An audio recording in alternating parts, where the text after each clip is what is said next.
نحمده ونستعينه ونستغفره ونعوذ بالله من شرور أنفسنا ومن سيئات أعمالنا من يهده الله فلا مضل له ومن يضلله فلا هادي له وأشهد أن لا إله إلا الله وحده لا شريك له وأشهد أن محمدا عبده ورسوله أما بعد أعوذ بالله من الشيطان الرجيم بسم الله الرحمن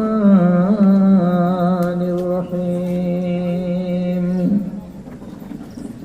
أفحسبتم أنما خلقناكم عبثا وأنكم إلينا لا ترجعون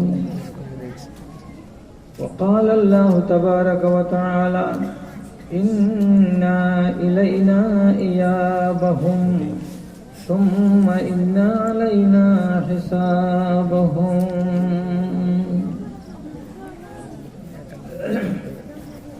জীবন দুয়ারে জম এসে খাড়ো আর এদিক ওদিক নয় জোশ ছেড়ে দিয়ে হোশ দিয়ে করো মনে অনুতাপার ভয় মনে অনুতাপার ভয় মনের খালি মাঠে বপন করো ধর্ম বীজ উঠে রাতে আখেরাত দিনে নেকির ফসল যদি কাটিতে বাসনা থাকে তবেই জীবন ধন্য হইবে নচেত অনলে ক্ষয় জীবন দুয়ারে জম এসে খাড়ো আর এদিক ওদিক নয় কালো কেশ যত সাদা হয়ে গেছে চামড়া দিয়েছে ঝুলে শক্ত জিনিস চিবাতে পারো না সব দাঁত পড়েছে খুলে সব দাঁত পড়েছে খুলে দর্পণে এবার আল্লাহকে আঁকো তুমি পরকালে পাবে জয় জীবন দুয়ারে জম এসে খাড়ো আর এদিক ওদিক নয় জোশ ছেড়ে দিয়ে হুশ দিয়ে করো মনে অনুতাপার ভয় মনে অনুতাপার ভয়।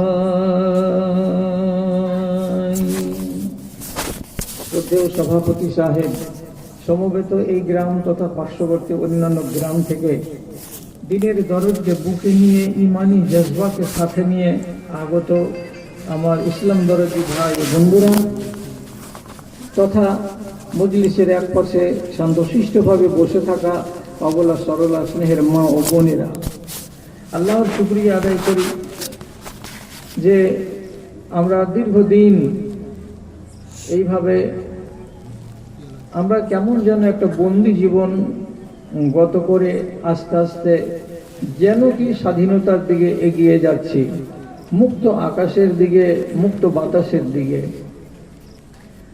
এই অবসরে আজ আপনাদের সামনে এখানে আসার সুযোগ হয়েছে। আপনারও হয়তো এই বছরের প্রথম এই অনুষ্ঠান, যেখানে দিনই কিছু আলোচনা শুনবেন এমন নেক বাসনা নিয়ে উপস্থিত হয়েছেন, এটাও আপনার প্রথম। সুতরাং আমরা উভয় পক্ষ আল্লাহ রাব্বুল আলামিনের একটুখানি শুকরগুজারি করে নিই, তার নামাক হালালি করে নিই মুহাব্বতের সাথে, যাতে তিনি আমাদের উপরে খুশি হন।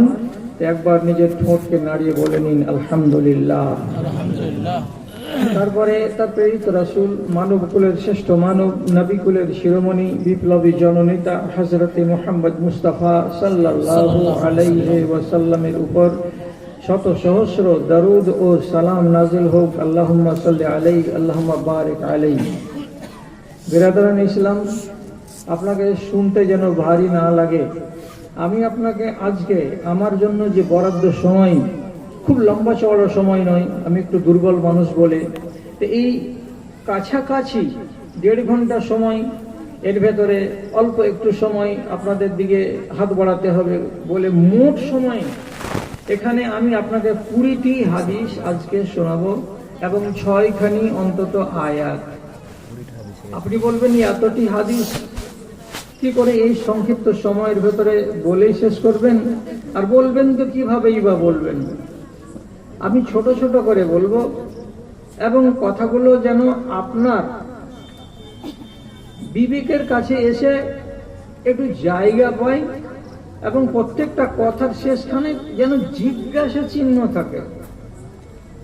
মানে আপনার মগজকে আমি একটু নাড়া দিতে চাইছি।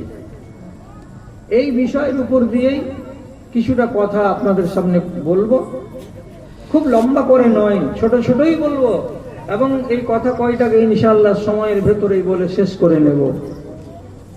আল্লাহ রাব্বুল আলামিন বলছেন যে তোমরা কি মনে মনে এটা ভেবে নিয়ে বসে আছো নাকি যে এই দুনিয়াতে গেলাম, আমার মা আমাকে জন্ম দিয়েছিল কেয়ার অ্যান্ড কিওর নার্সিং হোমে, তারপরে ওইখান থেকে এলাম, 7ম দিনে আমার আকিকা হলো, তারপরে 2 বছরের মাথায় আমি পা পাতলাম, তারপরে এই দেখো 4 বছরের বয়সে আমি নার্সারির মুখ দেখলাম, তারপরে আমি 16 বছর বয়সে মেট্রিক পাস করলাম, তারপরে আমি গ্রাজুয়েশন করলাম, তারপরে MA কমপ্লিট করলাম, এখন চাকরি করছি, চাকরির জীবন শেষ হবে, অবসর গ্রহণ করব, রিটায়ার হওয়ার পরে আবার কবরে চলে যাব, লেনা দেনা শেষ। তো আপনি বা আমি আমাদের নিজেদের জীবনটা সম্পর্কে কি এটাই ভেবে বসে আছি যে এলাম, খেলাম আর গেলাম, না আর কোনো কথা আছে? কথাটা মাথায় রাখুন। আপনাকে আল্লাহ তাআলা স্পষ্ট ভাষায় বলছেন, মগজ থেকে এই কথাটা টেনে বার করো। হাজার হাজার মাখলুকাত আছে, সবাই খায়, সবারই বংশ বিস্তার হয়, সবাই সুখ বুঝে দুঃখ বুঝে, সবারই বাড়ি আছে, ঘর আছে, বাসা আছে, ঠাই আছে, খাল আছে, গুহা আছে, সবাই জীবন ধারণ করে। কিন্তু জীবন ধারণের পদ্ধতির দিকে তাকাও হে ইনসান, তোমার জীবনটা কত সুন্দর আর অন্যান্য প্রাণীগুলোর জীবনটা কেমন, দেখলেই তুমি বুঝতে পারবে তারতম্য যে আল্লাহ তাআলা আমাকে অহেতুক কারণে সৃষ্টি করেননি যে গরু ছাগলের মতো খেয়ে দেয়ে তারপরে জীবন গত করে দিলাম, আমার লেনা দেনা শেষ। এটা আপনার সাথে হবে না। আল্লাহ তাআলা পরিষ্কার করে বলে দিয়েছেন, যত যেমন মুক্ত বলাকার মতো যেটা মনে জাগে সেটা করে, ঠিক এই রকমই আমি ওদের মতো যা মনে জাগবে তাই করব আর তাই দেখব আর এই করে মরব। এটা আমার বিধান নয়। আমাকে আল্লাহ রাব্বুল আলামিন বড় সাধ করে তৈরি করেছেন। আল্লাহ রাব্বুল আলামিনের সাধের সৃষ্টির নাম হলো ইনসান। আল্লাহ তো কোন কথাটা বলে দিয়ে সবকিছুকে তৈরি করেন, কিন্তু মানুষকে তৈরি করতে গিয়ে এত যত্ন নিলেন কেন? দুনিয়া থেকে মাটি গেল জিবরিলের মারফতে, মাটি এক রকমের নেই, যত রকমের মাটি আছে সব রকমের মাটি নেওয়া হয়েছিল। এই দুনিয়া থেকে গেছে আকাশে, সেটাকে আবার তাকে পানির সঙ্গে মিশিয়ে রব্বুল আলামিন তাকে ঠনঠনে পাক যেমন আমাদের দেশে হয় এই রকম কাদা তৈরি করে আপনাকে যত্ন করে করে হাত আর পা আর শাকল এবং সুরাত দিলেন। আর দেওয়ার পরে আবার বলছেন,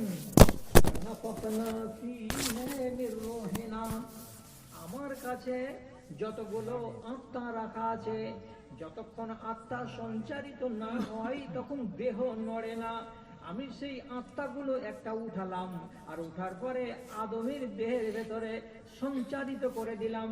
আমার সাধের সৃষ্টি আদম আমার সামনে চলমান এবং একটা জ্যান্ত মানুষের আকৃতি নিয়ে দাঁড়ালো এবং প্রথম শব্দ তার মুখ দিয়ে বের হলো আলহামদুলিল্লাহ। এত যত্ন কেন? কেনর মানে আপনাকে নিয়ে কিছু কথা আছে। যদি এত কথা আপনার মাথায় না থাকে, এই কথাটা তো খেয়ালে থাকবে। 3টা লোক মাথা যদি নাড়িয়ে দেন, তাহলে আমি খুশি যে হ্যাঁ আপনি জানছেন কথাটা। জুমার দিন জুমার নামাজে যে সূরা দুটো পড়া হয়, সেই সূরা দুটো বেশি বেশি করে আমাদের দেশের আলেমগণকে বলতে হয়, যেন রাসূল এইটা বলতেন বলে। একটা সূরার শেষখানে এই কথাটা আছে, একটু মাথাতে জোর দিয়ে ভাববেন তো যে মৌলভী সাহেব কি বলে এই কথাটা। এই সূরাটা শেষে কি বলেন? ইন্না ইলাইনা ইয়াবাহুম সুম্মা ইন্না আলাইনা হিসাবাহুম। মনে হচ্ছে? মাথা ঝুঁকান কেউ? মনে হচ্ছে? ইমাম সাহেব যে এই সূরাটা বলতে বলতে বলতে বলতে শেষে কি বলেন? ইন্না ইলাইনা ইয়াবাহুম সুম্মা ইন্না আলাইনা হিসাবাহুম। এর মানে কি? খুব দাপাদাপি করলে, খুব লাফালাফি করলে, সংসার সুখের বানালে, জমি জিরাত করলে, গাড়ি বাড়ি করলে, আয় সারামের জন্য টাইলসে তৈরি করা বাড়ি বানালে, এই হলো আর সেই হলো। শেষের বেলায় আল্লাহ তাআলা বলছেন ইন্না ইলাইনা ইয়াবাহুম, সব কিছু রেখে দিয়ে আমার কাছে আসতে হবে। আর শুধু এসে যাওয়া নয় যে তুমি জামাইয়ের মতো এলে তা আমি তোমাকে ওয়েলকাম জানিয়ে দেব, এটা কথা নয়। আল্লাহ রাব্বুল আলামিন বলছেন সুম্মা ইন্না আলাইনা হিসাবাহুম, সব কটি মানুষ আমার কাছে আসবে, আর আসার পরে প্রত্যেকটা মানুষকে তার কৃতকর্মের হিসাব আমার সামনে কাগজে কলমে পেশ করবে। তাহলে রবের সামনে দাঁড়াতে হবে, হিসাব দিতে হবে। হিসাবের কথাটা কেউ বিশ্বাস করে না। মানে এমনি যদি কিছু লোকের ঈমান থাকে, যেগুলো ভাষা ভাষা ঈমান, তারা বলে হ্যাঁ আল্লাহর কাছে যেতে হবে, আল্লাহকে হিসাব দিতে হবে। আবার তারা আবার নিজে নিজে মুফতি বলে বলে আল্লাহর নাম তো গফুরুর রহিম, আল্লাহ সব মাফ করে দিবে। আরে আল্লাহ তো মাফ করে দিবে, এটা তো ঠিক আছে, কিন্তু আপনি আপনার নিজের হিসাবকে নিয়ে ভেবেছেন কিনা, এটাও তো একটা ভাববার কথা।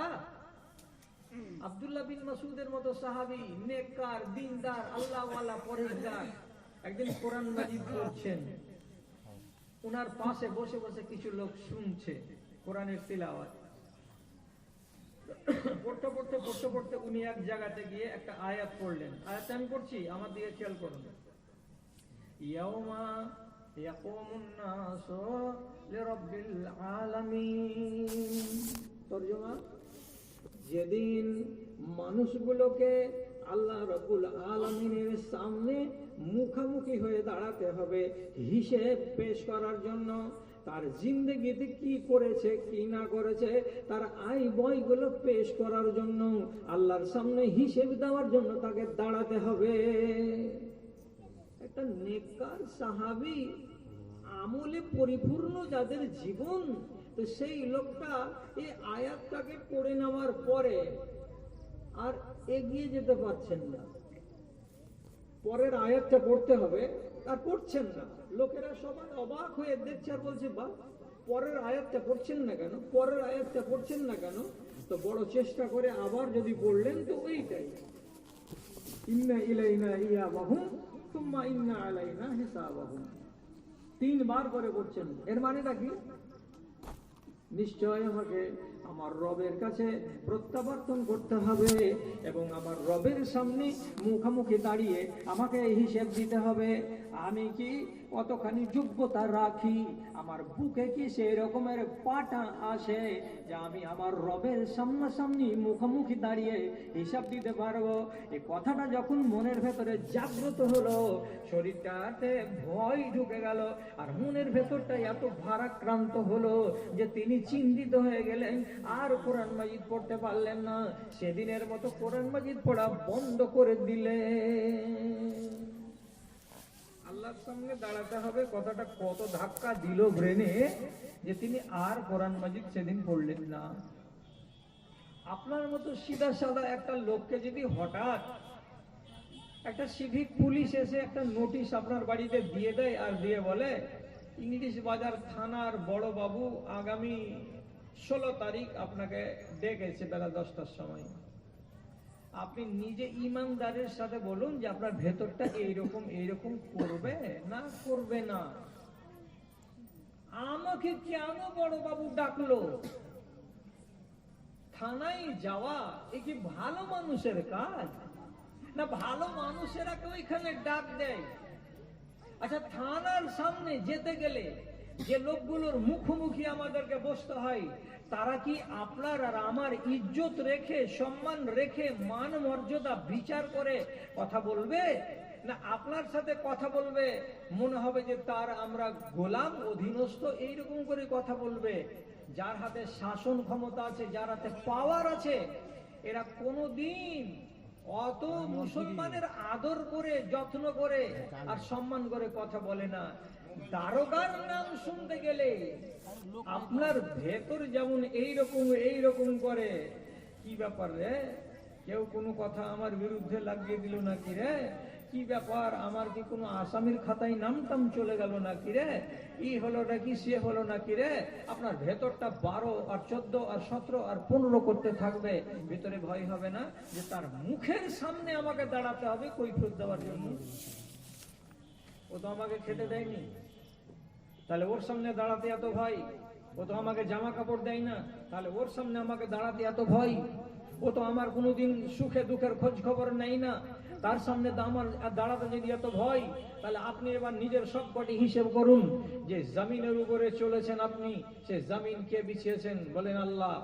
যেই আপনি অক্সিজেনকে টেনে বেঁচে আছেন, এই অক্সিজেন যদি আপনি টানতে না পারেন, তো হসপিটালওয়ালা যদি সিলিন্ডার সাপ্লাই দেয়, একটা সিলিন্ডার আপনি যদি 24 ঘন্টাতে খরচ করেন, তো তার বিল আপনাকে টেনে দিতে হবে 2400 থেকে 2600 টাকা। অথচ আল্লাহর সিলিন্ডার থেকে আপনি সারাটা জীবন ধরে অক্সিজেন টেনেই যাচ্ছেন, আল্লাহ তাআলা বিনা পয়সায় আপনাকে দিয়ে যাচ্ছেন। যে সূর্যের তাপ যদি পৃথিবীর মাটিতে না পড়ে, তাহলে না কোনো পাখিতে একটা ডিম দেবে, না কোনো একটা গাছে ফুল ফুটবে, আর না কোনো এই দেশের মাটিতে একটা শাকসবজি জন্মাবে, না কোনো একটা মায়ের পেটে বাচ্চা জন্মগ্রহণ করবে, না এই দেশের মাটিতে কোনো একটা প্রাণী বাঁচবে। সে সূর্যের তাপ আমাদেরকে আল্লাহ রাব্বুল আলামিন যথাবিহিত নিয়মে দিয়ে চলেছেন যাতে করে তার বান্দারা ঠিকঠাক ভাবে বেঁচে থাকতে পারে।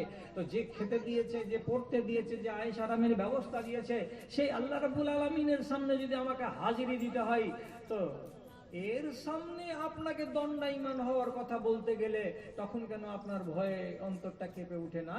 আর দারোগার ডাকের বেলায় আপনার ভয়টা কিসের জন্য ভিতরে জেগে উঠে? আফসোসের কথা নয়, বড় দুঃখের কথা। দুঃখের সাথে বলছি, মানুষ দুনিয়ার কানুনকে মানে কিন্তু আল্লাহর কানুনকে মানে না। জি, মানে না। কি করে মানে না? আপনি যদি দিনে রাতে পাক্কা নামাজি হন, অধিক নামাজ পড়বেন না, বেশি পড়বেন না, জরুরি নামাজ কাটা যদি পড়েন, তাহলে আপনাকে দিনে রাতে 60টা সাজদা দিতে হবে। কতটি সাজদা বললাম? কটা? 60 খানা সাজদা লাগবে। আপনাকে 30 রাকাত নামাজ পড়তে হবে। আপনি যদি বেশি পারেন তো পড়েন, না পারেন তো না পারেন, কিন্তু আপনাকে অন্তত পক্ষে 30 রাকাত নামাজ, 60 খানা সাজদা দিতে হবে। ফরজ নামাজ কয় রাকাত? 17 রাকাত। সুন্নাত নামাজ কয় রাকাত? 12 রাকাত। 12 আর 17তে কত হলো? 29 রাকাত। আর আহলে হাদিসেরা কয় রাকাত ভিতর পড়ে? 1 রাকাত। কত রাকাত হলো? 30 রাকাত। 30 রাকাত নামাজ আপনি যদি পড়েন, আর 30 বার যদি নিজের হাঁটুতে হাত দিয়ে নিজের কোমরটাকে এইভাবে বাঁকিয়ে দেন, আবার সোজা হয়ে দাঁড়ান, আবার সাজদাতে যান, তো যে একটা লোক 60 খানা সাজদা দেবে, যে একটা লোক সারাটা 24 ঘন্টাতে 30 বার করে তার কোমরটাকে নোয়াবে, যে একটা লোক আবার 30 বার করে সোজা হবে আর আবার জমিনে গিয়ে পড়বে, তো নমাজের মতো উত্তম ব্যায়ামের সঙ্গে যেই মানুষটা নিজেকে জড়িয়ে রাখবে, ইনশাআল্লাহ সেই মানুষটাকে অত সহজে যে কোনো রোগ অ্যাটাক করবে না। অন্তত যেগুলো আজকালকার মানুষকে না খাটার কারণে ধরছে। এইখানে যতটি লোক বসে আছে, এদের বাপেরা খেটে খেয়েছে। কিছু কিছু পাকা দাড়িওয়ালারা আছে, এরা 12 মাস খেটেছে। ওদের বেটারাকে বলেন তো ধান কাটতে জানিস? আমার দাদু জানে না। এরা নিড়ানি দিতে পারিস? আমরা দিই না। কাজ উঠে গেছে, শুধু চার দোকানে বসে সকাল আর বিকাল 10 মিনিট, আধ ঘন্টা, 1 ঘন্টা সময় করে কাটিয়ে আর শুধু এই মোবাইলে চ্যাট করে করে জীবন কেটে গেল। শরীরকে যদি না খাটান তাহলে সুগার হবে না। কোরআন বলছে শরীরটাকে খাটা, 60 বার সেজদা দে, 30 বার কোমর বাঁকা, ব্যায়াম করবি তো শরীরটা ভালো থাকবে, তবে সুগার হবে না। আল্লাহর কোরআনের কথাটাকে ফেলে দিল। এবার দুনিয়ার কানুনকে মানতে এরা কত বড় ওস্তাদ। 50 বছরের লোক ডাক্তারের কাছে গেল মালদা টাউনে, ডাক্তার চেক আপ করার পরে শেষে লিখলো সুগারের লক্ষণ। সুগারটা কমাতে গেলে ভোর ভোর সকাল সকাল আপনাকে 1 কিলোমিটার হাঁটতে হবে এইদিকে, আর 1 কিলোমিটার আবার ফিরে আসতে হবে বাড়ি। আপনি 2 কিলোমিটার প্রতিদিন সকাল সকাল হাঁটবেন, শরীরটার ঘাম ঝরাবেন, আপনার সুগার কন্ট্রোলে থাকবে। এবার ফজরের আজান হলো, আসসালাতু খায়রুম মিনান নাওম। এলাহি আর দরবেশ আর ঝাঁটু আর ঝড়ু এক গরিব মানুষগুলো এরা ওযু করে মসজিদের দিকে গেল। আর যারা লাট সাহেবের বাচ্চা, কোটিপতি, টাকা পয়সার মালিক, তারা ফজরের বেলায় ওযু বাদ দিয়ে টন টন টন টন করে এই দিকে হাঁটা দিল। হাঁট দিল কত দূর? 1 কিলোমিটার যাবে আর 1 কিলোমিটার আসবে। আপনি যদি কোনোদিন জিজ্ঞেস করেন, ভাই মুশাররফ সাহেব এদিকে কোথায় গেছিলেন? মসজিদ তো এদিকে আছে, আপনাকে খিস্তি মেরে বলবে খেলা পড়েনি তো ওই জন্য মশর মশর করছো। কিসের ঠেলা পড়েছে? ডাক্তার বলেছে 1 কিলোমিটার হাঁটা, এদিকে যাবে ফিরে আসবে, 2 কিলোমিটার হবে, হাঁটবে তো সুগার কমবে। এবার ডাক্তারের কথাটা কত দাম যে হাঁটা দিলাম এইদিকে 2 কিলোমিটার সকাল বেলায়, আর সকাল বেলায় বিকাল বেলায় শরীর থেকে ঘাম ঝরাতে গেলাম যাতে করে সুগার নিয়ন্ত্রণে থাকে। আর আল্লাহ বলেছিলেন আগে থেকেই যে কি, মিনার হতে ভাসিছে আজান, হাইয়া আলাল ফালাহ, লাঙল ফেলিয়া মসজিদে চলো, ভুলবে মনের জ্বালা রে, ভুলবে মনের জ্বালা।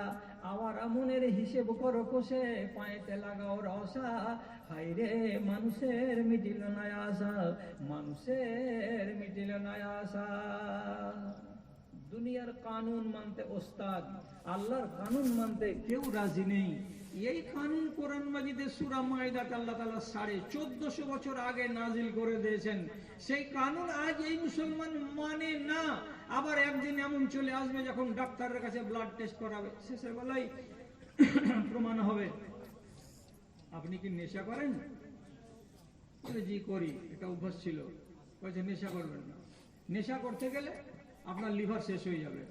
লিভারকে বাঁচাবার জন্য, কিডনিকে বাঁচাবার জন্য এবার সাধের নেশা 3x রাম বোতলে চুমুক দেওয়া বাদ দিয়ে দিল। এতদিন কিন্তু মৌলবীর কথাই বাদ দেয়নি। এটা কে বলেছিল? আল্লাহ বলেছিল।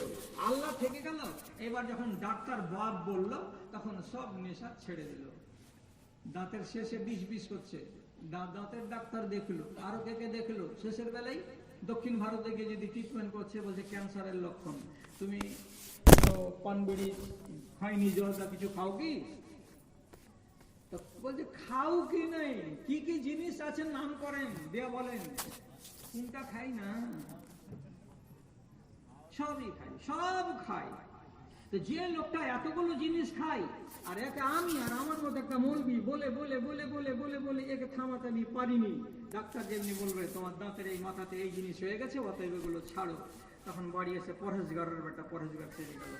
আর খৈনি মুখে দেয় না, আর গুল মুখে দেয় না, আর তিরঙ্গা মুখে দেয় না, আর সিগারেট মুখে দেয় না, আর কোনো হারাম জিনিসে মুখ লাগাই না। কেন লাগাই না বাবজি? একটা তিরঙ্গা এনে দেবো, মধু এনে দেবো, না দিও না। কে মানা করলো? এই যে ডাক্তারে মানা করেছে।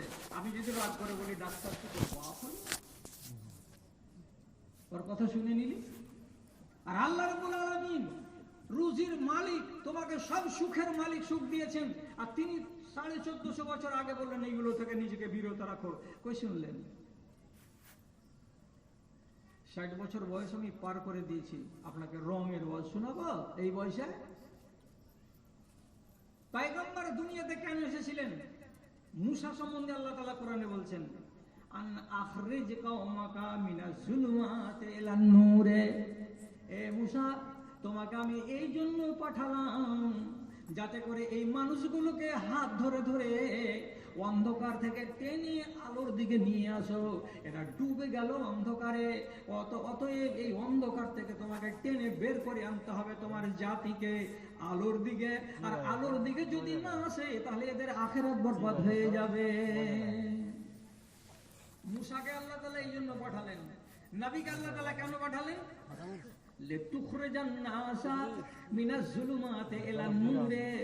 হে নবী মুহাম্মদ সাল্লাল্লাহু আলাইহি ওয়াসাল্লাম, আমি আপনাকে এই জন্য পাঠালাম যাতে করে আপনি বয়ান করে, ওয়াজ করে, নসিহত করে, যুক্তি দিয়ে মানুষকে বুঝিয়ে বুঝিয়ে অন্ধকার থেকে টেনে খিঁচে বের করে আলোর দিকে নিয়ে আসেন। এই জন্য আপনাকে প্রেরণ করা হলো। আমার দায়িত্ব আর ওলামাদের দায়িত্ব আপনার ভুলটাকে ধরিয়ে সাবধান করে দেওয়া, আর আপনাকে গুমরাহির পথ থেকে টেনে হিচড়ে নিয়ে আলোর দিকে আসা। এই জন্য ওয়াজ করা হয়। আচ্ছা, যা করলেন করলেন জীবনে, সাধের সৃষ্টি আপনি, কেউ জবাব দিবেন? কেউ জবাব দিবেন? সাহসে মনে হয় কাউরি কুলাবে কি কুলাবে না। আল্লাহ রাব্বুল আলামিনের কি খুব একটা আরমান আছে মনে যে এই লোকটিকে খাওয়ালাম পড়ালাম, কিয়ামতের দিন সব দিকে জাহান্নামে ভরবো তো আমার গায়ের বিষ মিটবে, এইরকম কি আল্লাহর কোনো বাসনা আছে? না, আল্লাহ তাআলা এরকম কোনো বাসনা নেই।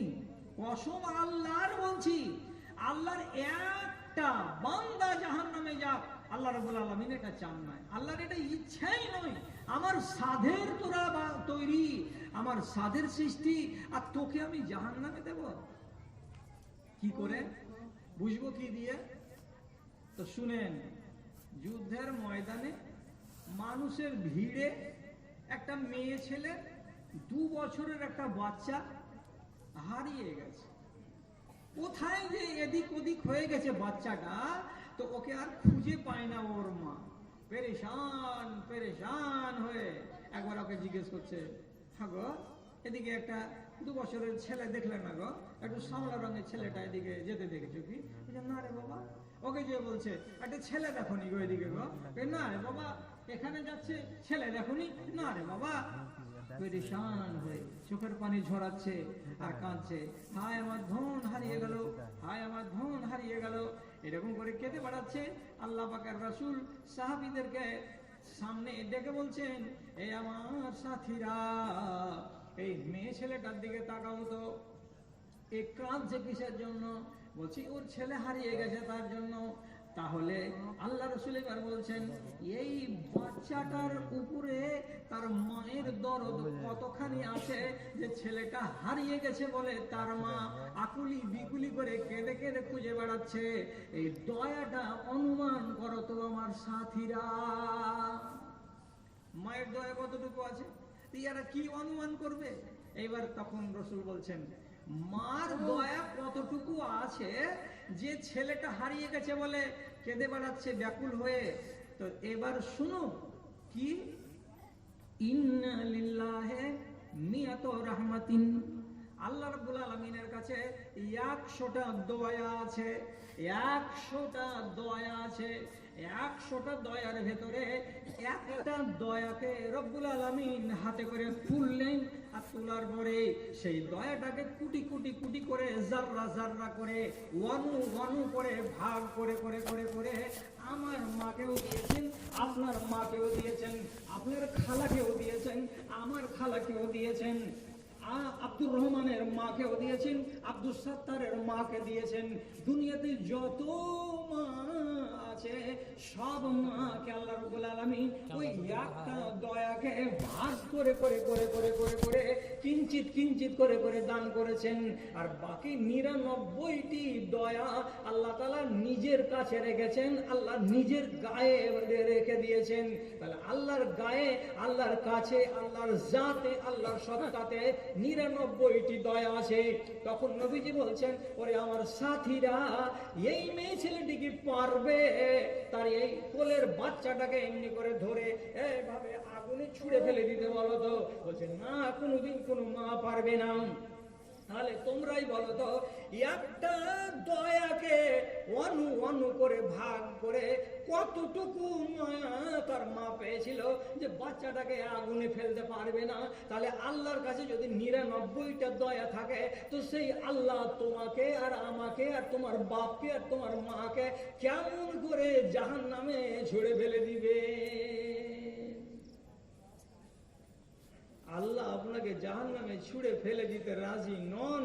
এবার আপনি যদি বলেন যে না আমি জাহান্নামে যাব, তাহলে আল্লাহ বলছেন আমি আটকাবো না, আমি আটকাবো না। আপনারা নিজের জীবনটাকে ঠিক করে কাটাবেন তার সংকল্প করুন। খুব বেশি কথা বলতে পাবো না, আর যে কথা বলবো সেটির ভেতরে 20টা হাদিস থাকবে বলেছি। এখন পর্যন্ত যা হয়ে গেছে, এতটি মা আছেন আর এতটি বাবা আছেন, ভাই আছেন, সব কটাকে বলছি কমসে কম আজ থেকে একটা রুটিন বদল করেন। 7 মাস লকডাউন চললো, তো রেলের টাইম টেবিল সব বদল হয়ে গেল। নতুন টাইম টেবিল আসছে, রেল ঘোষণা করে দিয়েছে সব টাইম বদল হয়ে যাবে। আপনি আপনার প্রোগ্রাম বদল করেন, আপনাকে কোনো ঝামেলায় ফেলবো না, আপনার উপকার করার জন্য বলছি। নতুন করে আজ থেকে আপনাকে একটা প্রোগ্রাম বানাতে হবে। আপনারা যদি একটু হিম্মত করে বলেন যে হ্যাঁ ইনশাআল্লাহ কাল থেকে আমরা প্রোগ্রামটাকে বদল করব, তাহলে আমারও মনটা বড় আশা জাগবে। কাল থেকে প্রোগ্রামটাকে বদল করার চেষ্টা করবেন, একবার মুহাব্বতের সাথে বলতে পারবেন ইনশাআল্লাহ? ইনশাআল্লাহ, ইনশাআল্লাহ। তাহলে যা ভুল ভাল হয়েছে, আগামী কাল থেকে আমি এই কাজটাই করছি আপনার জন্য। আপনাকে অন্ধকার থেকে টেনে আলোর দিকে নিয়ে যাব। যখনই সকাল হবে বিসমিল্লাহির রহমানির রহিম। কোনো মানুষের সাথে কোনো লেনা দেনা, খাওয়া দাওয়া, দুনিয়ার সাংসারিক কাজে জড়িত হওয়ার আগে সর্বপ্রথম আপনাকে অনুরোধ করে বলছি, 3 বার আপনার মুখ থেকে একটা কথা যেন বের হয়। মায়েরা খেয়াল করছো আমার দিকে? সকালবেলায় তোমাদের মুখ থেকে যেন সর্বপ্রথম 3 বার একটা কথা বের হয়। আমি 3 বার বলবো থেমে থেমে। কথাটার মানে কি? বাংলাতে বলছি, আল্লাহ তুমি আমাকে জাহান্নামের আগুন থেকে বাঁচাও, আমি জাহান্নামে যাব না। বাংলাতে বুঝতে পারলেন? এটা আরবিতে বলেন আল্লাহকে, তাহলে দুয়াটা একবারে খাস দুয়া হয়ে যাবে বাংলাতে না বলে। এত বড় দুয়া বলিনি, একটা আঙুল এত বড়টাই দুয়াটা হবে। দুয়াটা আমি 3 বার বলছি, আপনি সকালবেলায় বলবেন, ঘর সংসারে হাত দেওয়ার আগেই বলে নেবেন। কি? আল্লাহুম্মা আজিরনি মিনান নার। বলেন আল্লাহুম্মা আজিরনি মিনান নার। 3 বার বললে মুখস্থ হবে। আগে আমি আর খেয়াল করেন কথাটা দিয়ে গেলেন, আল্লাহুম্মা আজিরনি মিনান নার। আবার আল্লাহুম্মা আজিরনি মিনান নার। এর মানে কি? আল্লাহ তুমি আমাকে জাহান্নামের আগুন থেকে বাঁচাও, আল্লাহ তুমি আমাকে জাহান্নামের আগুন থেকে বাঁচাও। 3 বার বলা হয়ে গেল জাহান্নামের আগুন থেকে বাঁচাও। বাঁচিয়ে নিবে কি নিবে না, বাঁচবে কি বাঁচবে না সেটা পরের কথা। আপনি বাঁচতে যে চাইলেন, তো বেঁচেটা যে কি করবেন কহেন? তেঁতুল তলায় নিম পড়বেন না ধান লাগাতে যাবেন? কোথাও তো যাবেন, তো জাহান্নামে যাবেন না তো কোথায় যাবেন? এই কথাটা আবার আল্লাহ তাআলাকে তারপরে 3 বার বলবেন আপনি, মাত্র 3 বার। বাংলাতে প্রথমে বলছে কি? আল্লাহ তুমি আমাকে ফিরদাউস জান্নাত দান করো, আল্লাহ তুমি আমাকে ফিরদাউস জান্নাত দান করো, আল্লাহ তুমি আমাকে ফিরদাউস জান্নাত দান করো। সবচেয়ে হাই কোয়ালিটির জান্নাতের নাম হলো ফিরদাউস। 3 বার বলতে হবে।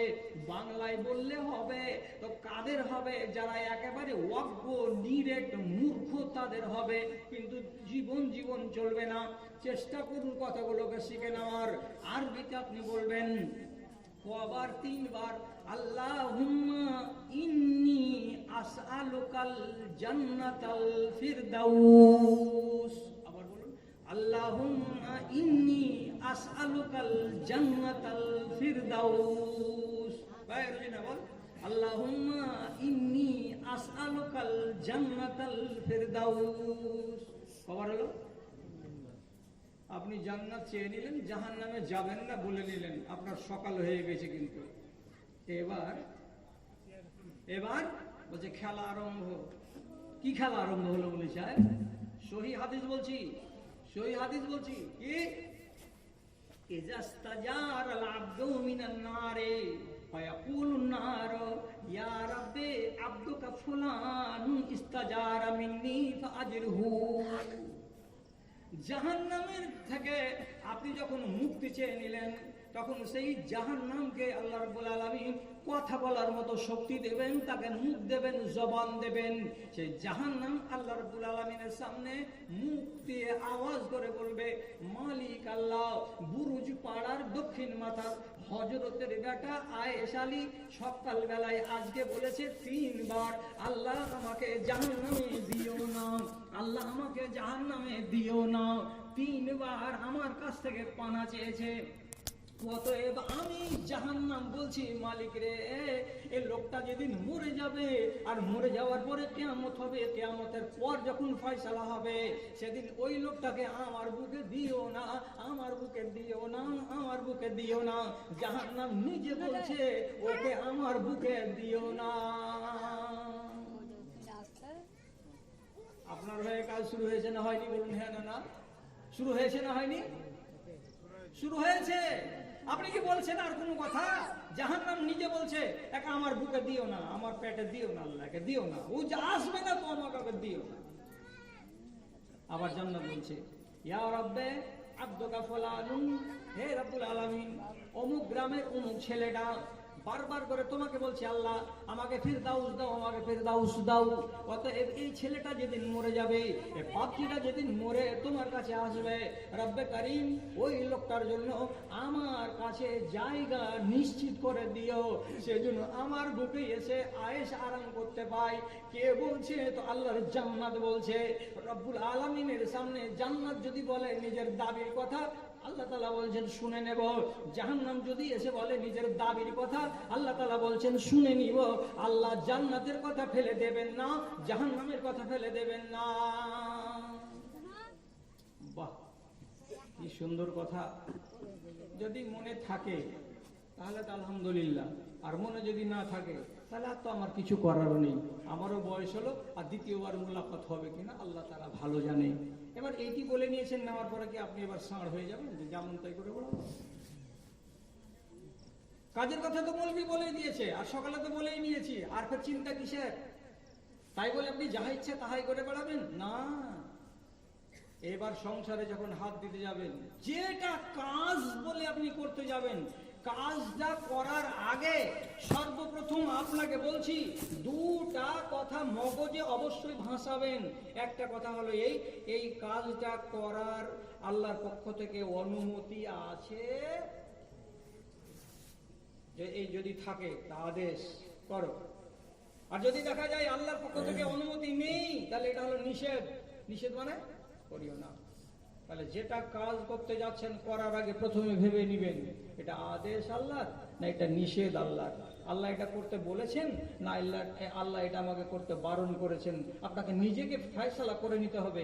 যদি কাজটা আল্লাহ তাআলা বারণ করে থাকেন ফরজ করবেন না, আর আল্লাহ যদি আদেশ করে থাকেন তাহলে অবশ্যই করে নেবেন, ইনশাআল্লাহ আপনি কামিয়াব হবেন। আপনাকে আমি উদাহরণ দিচ্ছি, বিসমিল্লাহ।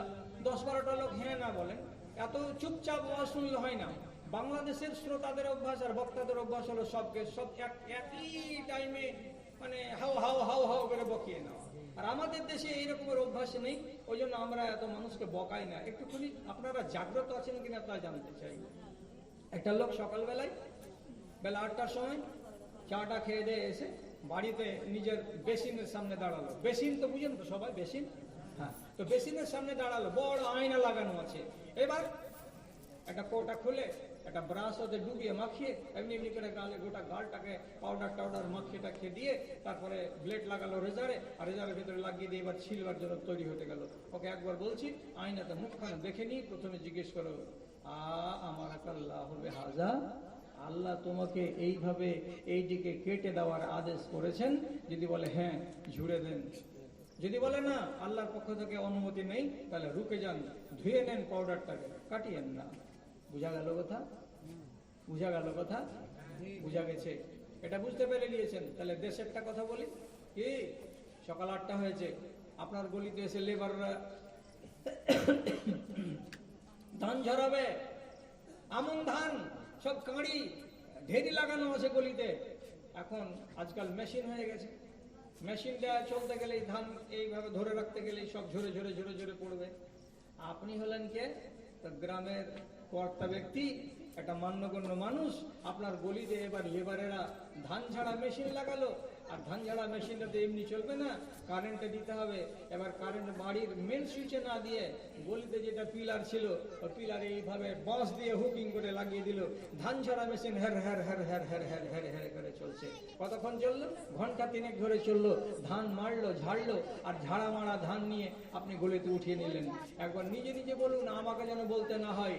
এইটা যে মিটার জ্বললো সরকারের, তো সরকারের ঘরে আপনি কি বিল বাবদ একটা কানা করে দিলেন না চুরি করার লাইনে ধান ঝাড়লেন? কত বড় অন্যায় হয়েছে। তারটাকে হুকিং করার আগে নিজের মনকে বলবেন এটা করা যায় রে। যদি বলে হ্যাঁ যায় তো লাগাও, যদি বলে না যায় তো লাগাবে না। ঠিক? মুসলমানেরা শুক্রবারের দিন গরু জবে করে, গরু জবে করে দেশের লোকেরা মাংস টাংস গুলো খায়। তো গরু জবে করে আপনি লোককে খাওয়াচ্ছেন ভালো কথা, কিন্তু একটা লোক কষায় আমাদের দেশে কি হয়েছে, গরুটাকে বিসমিল্লাহ আল্লাহু আকবার বলে জবে করলো, আর জবে করার টাইমে রক্তগুলো যেগুলোকে বলা হয় প্রবাহিত রক্ত, সেই প্রবাহিত রক্তগুলোকে খালে গেড়ে দিতে হয়, পুঁতে দিতে হয়। এটা খাওয়া হারাম, সূরা মায়েদাতে লেখা আছে, পরিষ্কার আল্লাহ তাআলা কোরআনে বলেছেন। তো সেটাকে গামলাতে করে ধরে নিল, এক গামলা গরুর রক্ত ধরে রেখেছে। এবার মাংসটা যখন খানিকটা বুটি হয়েছে, রেজি হয়েছে, তখন এইরকম মাংসতে লিয়েছে এক গামলা রক্তকে ঢেলে হাত দিয়ে নেড়ে চেড়ে পুরো মাংসটাকে একেবারে লালে লাল করে দিল। আর দেওয়ার পরে মনে হবে যে ইস কত দামি গরু আর কত ভালো মাংস, শুধু টক টক টক টক করছে লাল। আপনি 1 কিলো নিয়ে গেলেন, বাড়ি গিয়ে ধুয়ে মুছে চড়ালেন, তার ভেতরে যতই ধন না কেন কিছু একটু থেকেই গেল, ওই রক্তটা হলো হারাম, আপনি বাড়িতে খেয়েছেন। খাইয়েছে কে? তো ছেলেটার নাম হলো আবু সামা, ওই কারবার গুলো করে। তো ও কারবারই করলো, ওকে জিজ্ঞেস করুন, ও নিজের বোনকে জিজ্ঞেস করুক এই কাজটা যে আমি করছি, তা আমাকে কি আল্লাহ তাআলার আদেশ আছে এই কাজে? যদি বলে হ্যাঁ আছে, করো। আর যদি আল্লাহর পক্ষ থেকে আদেশ না থাকে তাহলে হরগিজ করিও না, ছেড়ে দাও। এই ছেড়ে দাও, যেটা নিষেধ সেটাকে ছেড়ে দাও, আর যেটা আদেশ সেটাকে করো। যারা গোটা গ্রামের লোক খেয়েছিল, তাতে ওরা যদি হারাম রক্ত খেয়ে নিয়েও থাকে, কসম আল্লাহর গোটা গ্রামবাসীর 1 বিন্দু পরিমাণে গুনাহ হবে না। কেন? যে তারা জানে না। আর যে ব্যক্তি ইচ্ছা করে খাইয়ে দিয়েছে গোটা গ্রামবাসীকে, সমস্ত লোকের খেসারত তাকে একাই বহন করতে হবে। কেন? যে তুমি জেনে শুনে কাজ করেছো। কি বললাম? যে কোনো কাজে হাত দেওয়ার আগে দুটো কথা ভেবে নিবেন, এই কাজটা আল্লাহর আদেশ মূলে করছি না এখানে আল্লাহর নিষেধ আছে। আল্লাহর যদি নিষেধ থাকে তো করবেন না, আল্লাহ যদি আদেশ থাকে তাহলে করবেন। তারপর আমাদের দেশের ইমান তো ফের ওই রকমই। ওই পরীক্ষাতে আমি নিজেকে পাস করাতে পারলাম না, আল্লাহর নিষেধকে নিষেধ বলে মানলাম না, কাজে নেমেই পড়লাম। কাজে যদি নেমে যাই তাহলে তো অন্যায় করলাম। এবার মাথাতে দুটো কথা জাগান, যেই অন্যায়টা করলেন এই অন্যায়টাকে আল্লাহ তাআলার কিতাবে লেখা আছে ইসিম, আর আমরা বাংলাতে বলি পাপ। পাপটা কয় রকমের হয়? তা আঙুলের দিকে তাকান, পাপ কয় রকমের? পাপ 2 রকমের। একগুলো পাপকে বলা হয় সাগীরা, আর একগুলো পাপকে বলা হয় কাবীরা। একগুলো পাপ হলো ছোট, আর একগুলো পাপ হলো বড়। এক পাপ ছোট, এক পাপ বড়। দয়া করে আল্লাহর ওয়াস্তে যদি ভুল হয় বা তো ছোটটাই করিয়েন, বড়টা করিয়েন না। কাবিরা মানে বড়, বড় গুনাহ করিয়েন না। কেন? ছোটটা করবো মানে কি? তুমি যে থামবা না, তুমি যে করবা, তো করবা তো ছোটটা করো। ছোটটা মাফ করাতে সহজ, আর বড় গুনাহ মাফ করাতে গেলে লকড়ি কাঠি বেশি পুড়াতে হবে। তোমার এত লকড়ি পুড়াবার মতো মুরদ নেই। মুলি সাহেব, বড় কাকে বলে ছোট কাকে বলে আগে বুঝিয়ে দাও তাহলে। তো সাগীরা মানে ছোট কাকে বলে? আপনি এখানে গাল দিচ্ছেন একটা করে, ওই আমাদের দেশের একটা ভালো বাংলা হলো কি? কথা বলা মুখে উচ্চারণ করা যায় না। একটা লোককে ডেকে একটা বাজে কথা বলে দিলেন আপনি, একটা গালি, কত আলার বেটা আর কার বেটা নার বেটা এই আবি ঝাবি যে গালগুলো আপনি দেন, এটা হলো সাগিরা গুনাহ। আপনার স্ত্রী লবণ বেশি করে দিয়েছে তরকারিতে, তো খেয়ে নেন কোন রকম করে, আজকে শুয়ে নেন, না একটু চোখ রাঙানি দেন। রান্না করতে শিখতে পারলি না রে, এতদিন হয়ে গেল তোরা, কাফি ছিল। কিন্তু আপনি কি করলেন, অকও দিলেন আর মাকেও টানলেন, দুজনকে টেনে আপনি গালি দিলেন। এটার নাম হলো সাগিরা গুনাহ।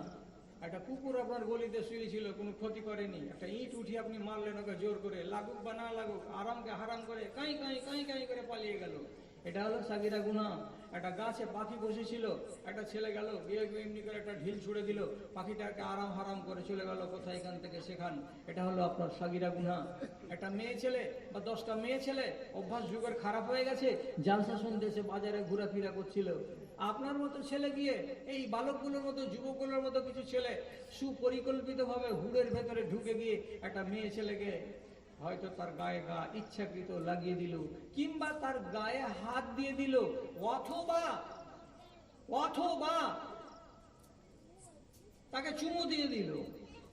তাহলে যদি তার গায়ে হাত দিয়ে দেয়, তাকে ধাক্কা লাগিয়ে দেয়, চুমু দিয়ে দেয়, তাহলে এগুলো সবই হলো সাগিরা গুনাহ। এগুলো ছোট। আর বড় গুনাহ, সাগিরা গুনাহকে মাফ করাতে টাইম লাগে না, আর বড় গুনাহকে মাফ করাতে গেলে বড় টাইম লাগে। বড় কোনটা? চুরি করিও না, বড় গুনাহ। ডাকাতি করিও না, বড় গুনাহ। রাহাজানি করিও না, বড় গুনাহ। পরনিন্দা করিও না, বড় গুনাহ। গীবত করিও না, বড় গুনাহ। জাদু করিও না, বড় গুনাহ।